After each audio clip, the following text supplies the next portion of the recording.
The newest addition to the FBI's most wanted list, I introduce you to Wilver Villegas-Palomino and why he has a $5 million bounty on his head for operating as a narco-terrorist out of Colombia and Venezuela. The Bullock, top story, let's do it. So why isn't it getting national attention as well? If you don't read the newspaper, you're uninformed. If you do read it, you're misinformed.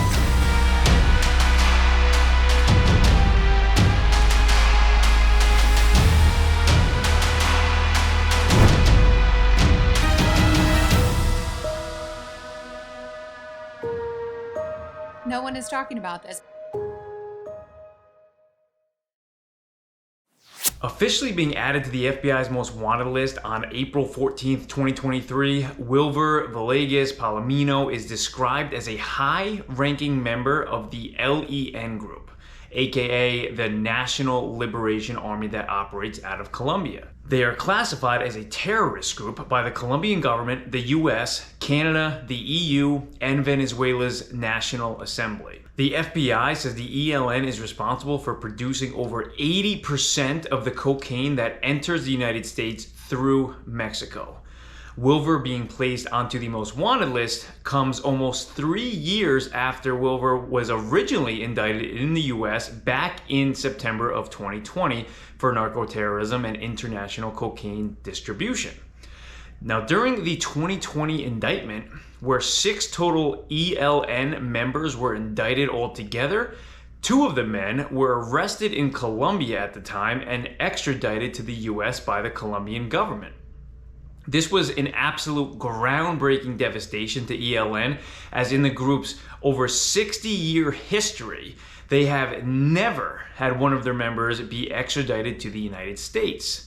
And if you've ever seen Narcos or any documentary related to Pablo Escobar, you know exactly how terrifying it is being a criminal in Colombia and having the potential to be extradited to the United States. Now, what makes ELN dangerous is that they operate as a guerrilla warfare group out of the Colombian countryside that uses violence to gain political power. One example, back in 2019, the group set off a car bomb in Colombia's capital city of Bogota, killing 21 people. And the latest in the violent clashes with the government took place just recently on March 29th, 2023, when ELN killed 9 Colombian government soldiers in a clash. This would be the equivalent to 9 dead police officers in the United States, 9 dead FBI agents in the United States. The history of violence with ELN dates back all the way to the 1960s. And since then, the death count involved with ELN clashes with competitor groups and the government has resulted in up to 450,000 deaths, it's estimated as, per Al Jazeera. Wilver, aka Carlos El Porco, meaning Carlos the Pig in English, is a 41-year-old Colombian national, approximately 5'7", 190 pounds, has brown eyes, and is probably hiding deep in the Colombian countryside. Now, if you see him around, you know what to do. New podcast also out every single week, just like the Bullock is. And with that, you also know what to do. I will see you then.